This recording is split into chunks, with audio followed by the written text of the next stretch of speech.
Well, good morning. My name is Andrew, and hi. Even though I have a mustache, I'm not a firefighter, okay? Unlike Pastor Derek. I'm also not a school principal, nor am I a writer like our other pastors. I am a supply chain and operations readiness director for a print company in El Cajon. And if you're wondering if that qualifies me to be up here speaking about Isaiah, Michael, Harry, and I, we're wondering the same thing. So you're in good hands. If you're joining us for the first time, we're doing a Bible study through the whole Bible, and we're in Isaiah, the second part of it, chapters 40 through 66. And so before we dive in, we're going to zoom out, and we're going to watch a video from the Bible Project. The book of the prophet Isaiah. In the first video, we explored chapters 1 to 39, which was Isaiah's message of judgment and hope for Jerusalem. He accused Israel's leaders of rebellion against God and said that through Assyria and then Babylon, Israel's kingdom would come crashing down in an act of God's judgment. And so chapter 39 concluded with Isaiah predicting Jerusalem's fall to Babylon and the exile. And 100 years after Isaiah, it all sadly came to pass. But Isaiah's greater hope was for a new, purified Jerusalem, where God's kingdom would be restored through the future Messianic king, and all nations would come together in peace. And so chapters 40 and following explore this great hope. The first main section, chapters 40 to 48, open with an announcement of hope and comfort for Israel. The people are told that the Babylonian exile is over and that Israel's sin has been dealt with, a new era is beginning. So they should all return home to Jerusalem, where God himself will bring his kingdom and all nations will see his glory. Now, let's stop for a moment because this opening announcement raises a big question. That is, who is saying all of this? Whose voice are we hearing in these words of hope? The perspective of the prophet in these chapters is that of somebody who's living after the exile, in other words, in the time period described by Ezra and Nehemiah. But Isaiah died 150 years before any of that. So what are we supposed to make of this? Well, there are many who think that it's still Isaiah in his own day speaking, but that he's been prophetically transported, so to speak, 200 years into the future, and that he's speaking to future generations as if the exile is past. However, the book of Isaiah itself gives us some clues that something else is probably going on. In chapters 8 and 29 and 30, we're told that after Isaiah was rejected by Israel's leaders, that he wrote and sealed up in a scroll all of his messages of judgment and hope, and that he passed it on to his disciples as a witness for days to come. Eventually, Isaiah died, waiting for God to vindicate his words. Now remember, chapters 1 to 39 were designed to show us that Isaiah's predictions of judgment were fulfilled in the exile. He's a true prophet. And so after exile is over, Isaiah's disciples, who have treasured his words for so long, open up the scroll and begin applying his words of hope to their own day. So on this view, the book of Isaiah consists of that first collection of Isaiah's words, as well as the writings of his prophetic disciples that God uses to extend Isaiah's message of hope to future generations. Whichever view you end up taking, everybody agrees that these chapters are announcing that the future hope has come, that God is fulfilling Isaiah's prophetic promises. And so the prophet hopes that Israel will respond by becoming God's servant. That is, after experiencing God's justice and mercy through history, that they will now begin to share with the nations who God truly is. But that's not what's happening. Israel, instead of bearing witness to the nations, is actually complaining and even accusing God. They say, "The Lord doesn't pay attention to our trouble. In fact, he's ignoring our cause." The Babylonian exile, and understandably, caused Israel to lose faith in their God. I mean, maybe he's not that powerful. Maybe the gods of Babylon are way greater than our God. And so the rest of these chapters, 41 to 47, are set up like a trial scene. God is responding to these doubts and accusations with the following arguments. He says first that the exile to Babylon was not divine neglect. Rather, it was divinely orchestrated as a judgment for Israel's sin. And second, it was for Israel's sake that God raised up Persia to conquer Babylon so they could come back home, fulfilling Isaiah's words.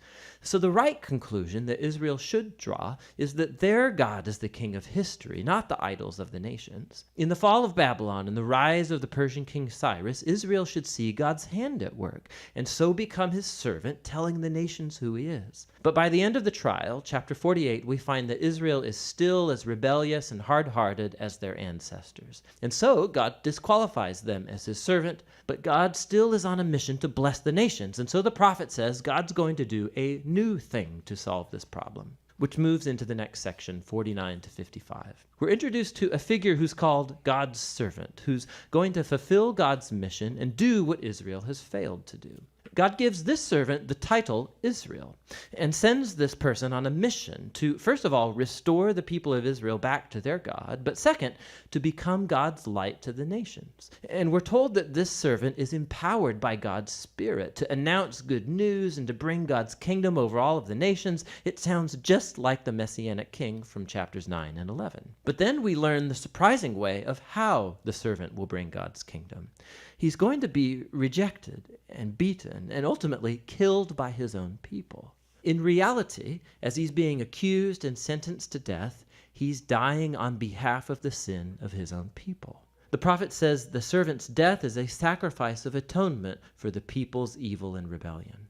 And then, after his death, all of a sudden, the servant is just alive again. And we hear that by his death, he provided a way to make people righteous. That is, to put them in a right relationship with God. And so this section concludes by describing two ways people can respond to the servant. Some will respond with humility and turn from their sins and accept what God's servant did on their behalf. These people are called the servants and also the seed. Remember the holy seed from chapter 6. These are the ones who will experience the blessing of the Messianic kingdom. But there are others who are called simply the wicked, and they reject both the servant and his servants, which brings us to the final section of the book, 56 to 66, where the servants inherit God's kingdom. These chapters are beautifully designed as a symmetry that brings together all of the themes of the book. At the very center are three beautiful poems that describe how the Spirit-empowered servant is announcing the good news of God's kingdom to the poor, and he reaffirms all of the promises of hope from earlier in the book. The New Jerusalem, inhabited by God's servants, will be the place from which God's justice and mercy and blessing flow out to all the nations of the world. And surrounding these poems are two long prayers of repentance, where the servants confess Israel's sin, and they grieve over all of the evil they see in the world around them. And so they ask God to forgive them, and that his kingdom would come here on earth as it is in heaven. Now, on each side of these prayers are collections of more poems that contrast the destiny of the servants with that of the wicked who persecute them. God says he's going to bring his justice on all who pollute his good world with their evil and selfishness and idolatry, and that he's going to remove them from his city forever. But the servants, those who are humble before God and who repent and own their evil, they are forgiven, and they will inherit the New Jerusalem, which, we discover, is an image for an entirely renewed creation, where death and suffering are gone forever. And this brings us to the very outer frame of this part of the book. In this renewed world of God's kingdom, people from all nations are invited to come and join the servants of God's covenant family so that everyone can know their Creator and Redeemer. And so the book of Isaiah ends with the very grand vision of the fulfillment of all of God's covenant promises. Through the suffering servant king, God creates a covenant family of all nations who are awaiting the hope of God's justice and bringing a renewed creation, where God's kingdom finally comes here on earth as it is in heaven. And that's the very powerful hope of the book of Isaiah. That's a lot. If you think that's a lot, look at this next slide. So that's me on the left when I was in 10th grade. And then a few years later, after I met Jana, my wife, I was what they call a late bloomer. And, I mean, look at that jawline on the right. And the hairline. I mean, it all disappears. 30 years of rolled tacos and kids. Jane and I, we had the opportunity to go to Tibet when we were in undergrad. We studied sociology and anthropology and at Azusa Pacific University. And we went there not really knowing what we're getting into, but Tibet was an independent country before China invaded it in the 50s. And we wanted to travel the same path that Tibetan refugees took from Tibet down into India, where many live in exile now. So we booked a tour guide and an overland vehicle, and we spent 7 days traveling from Lhasa, the capital of Tibet, down into Kathmandu and then India, where we would live for about 4 months. We passed by Everest along the way, stayed in a small town called Rongbuk, which is at the base camp 1 on the Tibet side. Felt like a natural place to get engaged, so I asked Jana to marry me there. And I don't know if it was like the lack of oxygen, but she said yes. Traveling through Tibet, it's like going back in time. It's desolate, it's vast, there's no trees. It feels like you're a visitor on the moon. And the elevation, it's between 13,000 and 16,000 feet. So when you get out of a plane, it feels like the lack of oxygen just hits you like a ton of bricks. Tibet's about the size of Florida, California, and Texas combined, so pretty good size. In contrast, the town in northern India that we lived in, where many Tibetans live now, is only 2 square miles. You can just see how dense it is compared to the open space. Our language teacher, his name was Nima, he told us how he came to India when he was 13 years old. His mom and him, they lived in Lhasa, Tibet's capital. It was just like any other day. He was on his way home from school, and his mom was getting groceries in the town square. A riot and a protest broke out, and in the shuffle, his mom was trampled, got hit in the stomach. She was able to get up, make her way home to her 13-year-old boy, but about a week later, she died. And it left him all alone in the world as a 13-year-old boy. And so he, like many other Tibetans, joined caravans of people to travel down towards a better life in India, away from oppressive governments. I tell you all this because this is just a small modern glimpse into what was happening to Israel in the book of Isaiah. I would go and spend the next 6 years of my life studying biblical Hebrew, trying to make sense of the Bible as well as my experience in India. After undergrad, I went to seminary where I learned a particular way of studying the Bible that I want to share with you today. So you have these little cards that you have on your seat, printed up by my print company.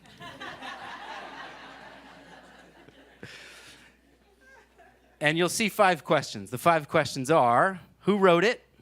What's the historical and political context? What's the genre and literary context? How did it apply to the original audience?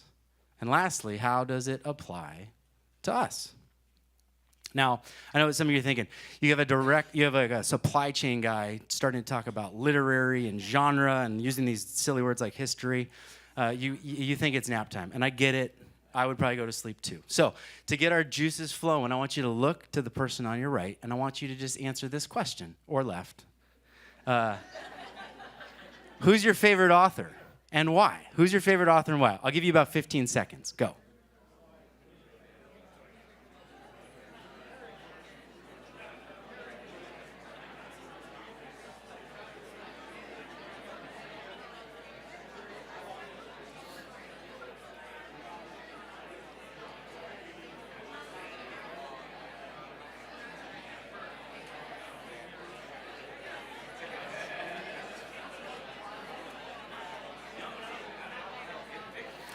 All right, rein it in, people, rein it in.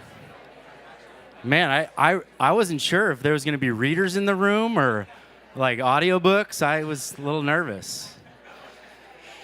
So our first question, who's our author? Last week, Shalise, she shared a little bit about Isaiah. He was a prophet, and he was an advisor to kings over about a 60-year period.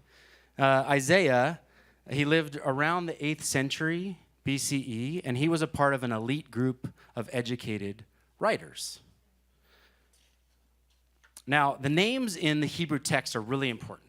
So you have Isaiah, the Hebrew is Yeshayahu, which means literally the Lord saves. The Lord is salvation. We know that Isaiah had two kids.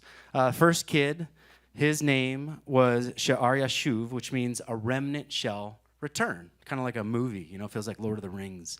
And then the second one, the second poor little guy, his name was Maher Shalal Hashbaz. And his name means spoil speeds, plunder hastens. Another way is swift to spoil, speedy to the prey. So this dude's going down. In a herd, he's the last one that is going to make it. Wouldn't it be great if we named our kids based on current events like this? Like you have in the courtyard, everybody's yelling hey, COVID, get over here. Or like AI, stop messing with your brother. Artificial instructions, artificial intelligence, get over here right now. Stop messing with your brother, $7 a gallon. Oh my God, are you kidding me? We just don't do that. We name our kids normal things like Jude, Jack, and Jameson. That's my kids. Jude means praised one, which if you've met Jude, that makes a lot of sense. She's praised. And then there's Jack and Jameson, who were conceived during COVID. So I promise you that has nothing to do with anything you're thinking about. One small note, back to Isaiah, on the writing of Isaiah.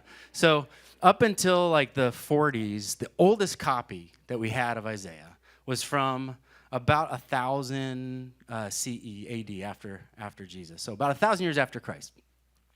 And it was in a text called the Leningrad Codex.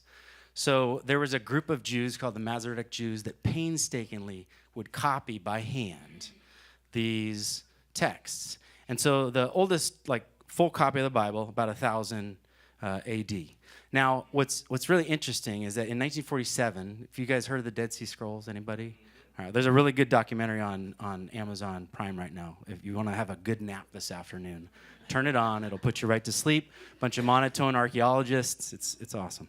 So what's crazy is the book that they found the Great Scroll of Isaiah in 1947, and they dated about 100 to 200 BCE, so before Christ. And what's fascinating is that it's word for word exactly the same as the copy from 1,000, 1,200 years later.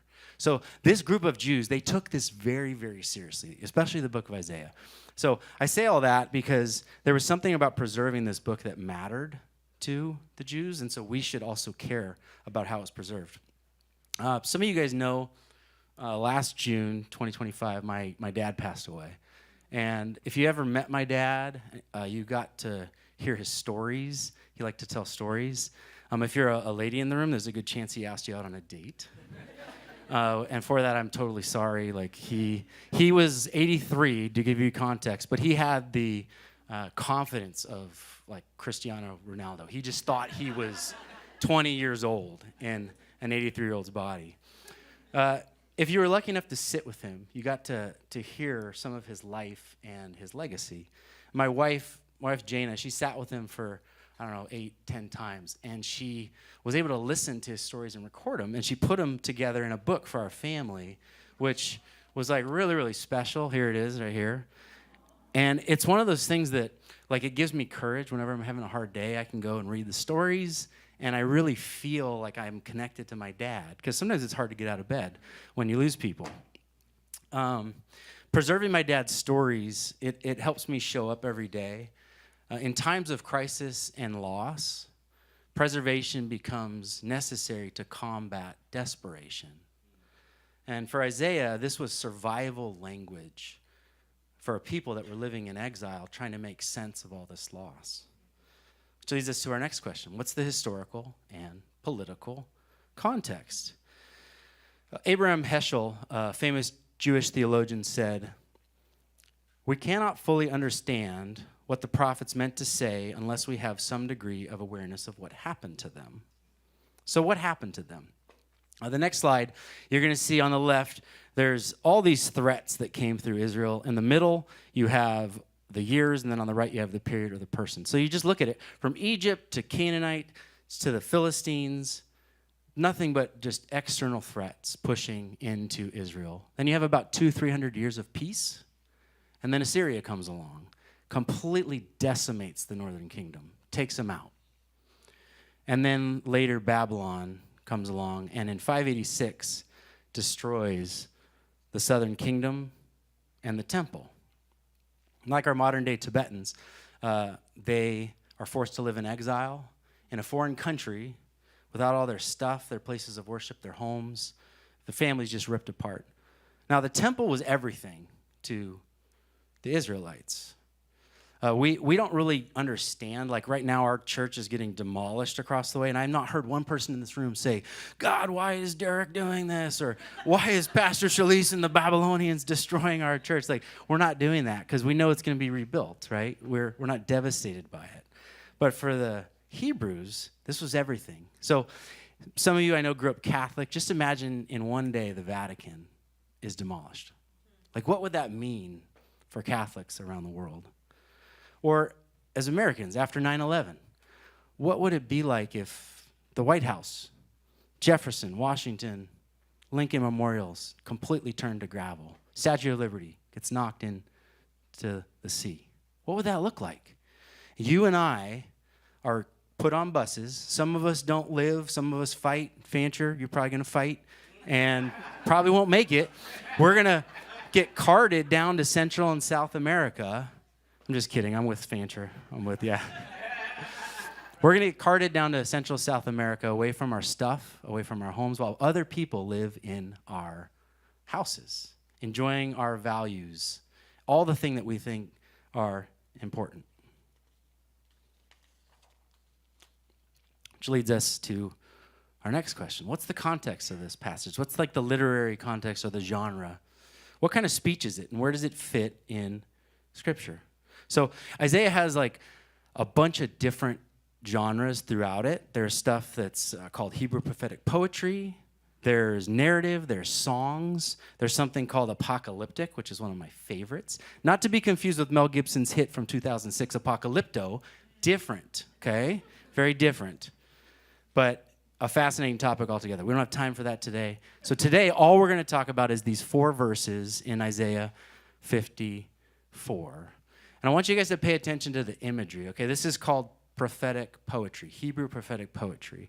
And I went ahead and I put together some slides that have the English as well as the Hebrew on the right, because I just think it's important for us to remember this was translated, right, from another language. Like, we have the English and we open it up all casually, but a lot of work was put in to us being able to read this. So we got to take it a little bit seriously. So here we go. Fear not, for you will not be put to shame. And do not feel humiliated, for you will not be disgraced. But you will forget the shame of your youth and no longer remember the disgrace of your widowhood. For your husband is your maker, whose name is the Lord of hosts. And your Redeemer is the Holy One of Israel, who is called the God of all the earth. For the Lord has called you like a wife forsaken and grieved in spirit, even like a wife of one's youth when she is rejected, says your God. For a brief moment I abandoned you, but with great compassion I will gather you. In an outburst of anger I hid my face from you for a moment, but with everlasting favor I will have compassion on you, says the Lord, your Redeemer. The poetry, it uses imagery to create meaning for us. Israel's likened to a barren woman, a widow, rejected, abandoned, ashamed. God is a husband and a maker. He's a redeemer. God's people are likened to the most vulnerable people in the ancient Near East. So if we're interested in the heart of Yahweh, we have to be interested in learning how to take care of the most vulnerable among us, the rejected, the powerless, the poor. Yahweh's consumed with this idea of redemption. So much so that, like, in these 26 chapters, it has this condensed, saturated use of the word redeemer. The Hebrew is Gaal or Goel, redeemer or redeemed, depending on how you use it. And it's 23 times it happens. And it only happens in 4 or 5 other times in the rest of the entire Old Testament. So this is important. This was consuming the mind and heart of Yahweh. I heard a story from World War II from the desk of Dwight D. Eisenhower. Allied forces, they had finally broken through and were starting to liberate concentration camps in Germany. They were bringing food and medical aid in, basic necessities to help survivors recover from the atrocities they had experienced. In one of the camps, a shipment, it came in by mistake. Instead of food and medicine, in this case, there was a big old pallet of red lipstick. What was a logistical error that would have been seen as catastrophic to starving survivors that needed help, it turned out to be a beautiful accident. Over the course of the next week, you would see women walking around with emaciated frames, but with bright red lips. They were holding their heads a little bit higher. They had some dignity and even some pride. In this moment, they'd found their humanity, their identity. And Isaiah, our author is using this imagery, this poetry, as a path for our redemption. It's helping the original listeners remember their identity and reclaim their humanity. Which leads us to our fourth question. How does it apply? Fourth question. How did it apply to the original audience? So this one is really interesting. I have a chart of the Babylonian pantheon of gods for those of you that are interested. Okay, little history. We have a hierarchy of gods. On the top you have Tiamat, on the bottom you have Marduk, and then you got this little tiny guy over on the right that's outside of the Babylonian pantheon of gods, Yahweh. Now, the reason Yahweh is outside is because the Babylonians didn't give Yahweh any attention. The ancient world was polytheistic. Everybody believed in multiple gods, but the Hebrews only believed in one God, so it was very unique. I mean, in the ancient world, if you had stuff and if you conquered people, and if your kings were powerful, you were considered like your God was it. Your God was the toughest God, the greatest God. So Yahweh's not doing so well because the Israelites had nothing. Now, the chief god, down at the bottom, Marduk, he rises to power, and there's this story, it's in a text called the Enuma Elish. It's one of the oldest texts that we have. And in that text, Marduk rises to power. He gathers a bunch of the younger gods with him, and he splits Tiamat's body open like a shellfish. And out of it, he creates the heavens, the earth, and eventually humans from the blood or the blood vessels of the lesser gods. Babylonians, they would read this story during the new year, every single year. So their captives, the people who were in captivity with them, had to listen to this as the New Year's would pass through. And so I just want to compare real quick the creation stories between Enuma Elish and between the Hebrew Bible. So the next slide, you see on the left, you have Babylon, and on the right, you have Hebrew.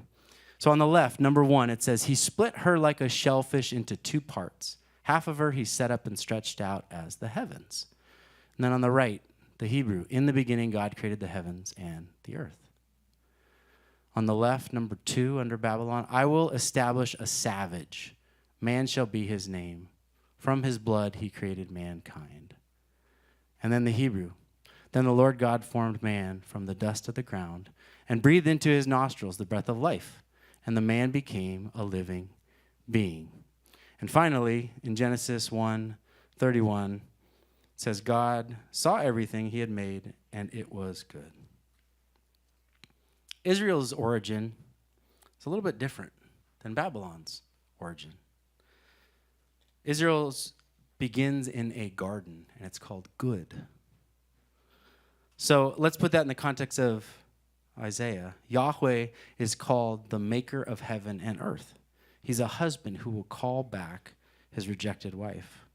In this context, this would have been like the most oppositional thing to believe or to say, because the Babylon pantheon of gods was everything to the people. And to say there was a God that actually cared about his people, that loved his people and called them good, unheard of. It makes me really start to realize like why Jesus was so significant. I mean, what other God but Yahweh would go to such great lengths to connect with his people? What other God but Yahweh would dialogue and become part of the culture? What other God would inhabit a human body, offer himself as a sacrifice, absorbing the chaos, the violence, the disorder? And now we can finally ask our fifth question. How does it apply to us? It was a Friday after Thanksgiving 2018. I got a text from my best friend, Ken. The text said, "They found cancer in my lymph nodes." I sat outside on my deck, shell-shocked. Stage 4 gallbladder cancer. Every Saturday for about 12 years, I had run with Ken and my buddy Luke right there. We would talk about everything under the sun, everything you could imagine. Every Wednesday, we would go get coffee together. Ken was like one of those people that like really saw you. I don't know if you have people in your life, like what it means to really feel seen. About 4 months after the text, Ken passed away. Later that year, this is 2019 now, my mom was diagnosed with pancreatic cancer. I still remember thinking, like, I can't do this again. 9 months later, my mom passed away. My mom's death, it like changed our family dynamic. She was the glue that brought us together. And when she was gone, everything started to kind of fall apart. And as I mentioned, last June, my dad passed away. Have you ever felt abandoned by God? Wow. Has your world and everything you thought to be meaningful started to unravel? I'm confident in a room this size, with this many people, there's a lot of loss. There's probably a lot of grief. After Ken died, I lost my emotion. I went numb. Kind of didn't know how to feel anymore. And I was sitting in my front yard on a cloudy gray afternoon, and I was in front of a bonfire, had bare feet, and it started to rain. And I could hear the sizzling as the fire tried so desperately to stay lit.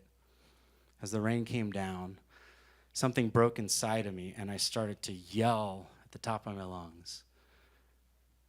I told God he had lost the plot, that he had created a world that was broken, and I did not approve. I implored him to give me an answer, why he would do it this way. When I read the text in Isaiah, I can feel the pain of Israel being like an abandoned widow.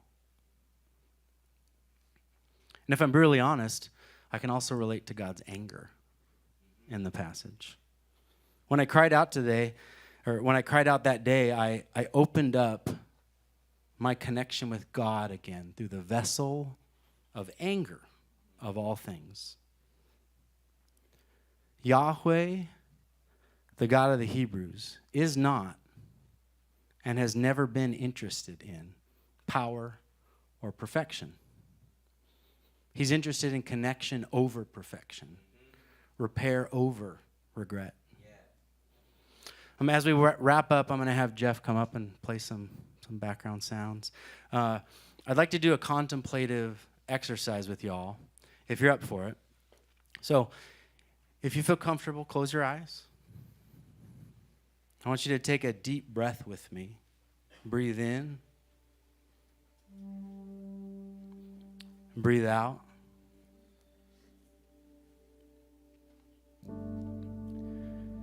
Ground yourself in this moment. Feel your feet touching the floor. Your back's against the chair. Just listen to your breath in and out.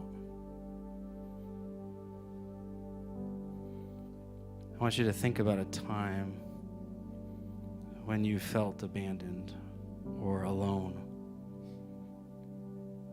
Maybe it's in the past. Maybe it's today.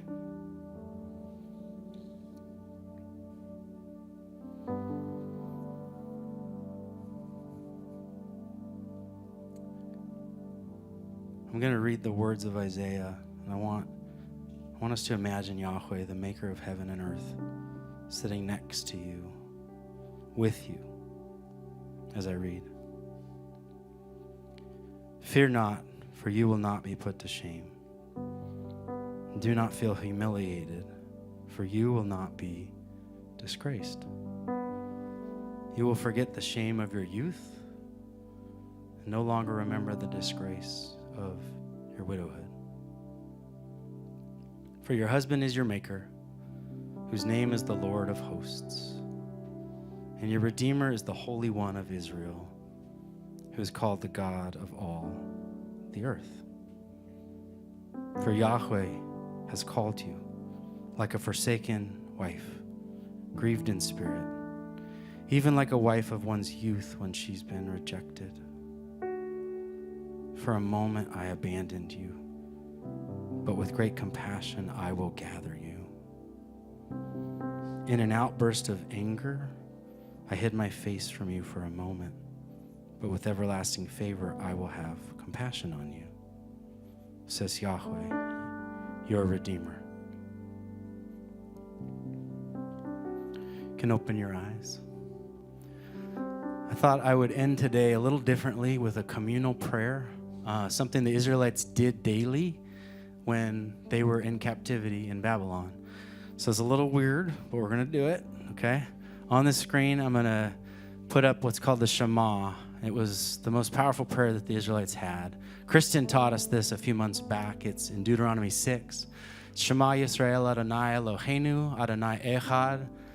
We're going to sing it together, and then the band's going to come back up and finish.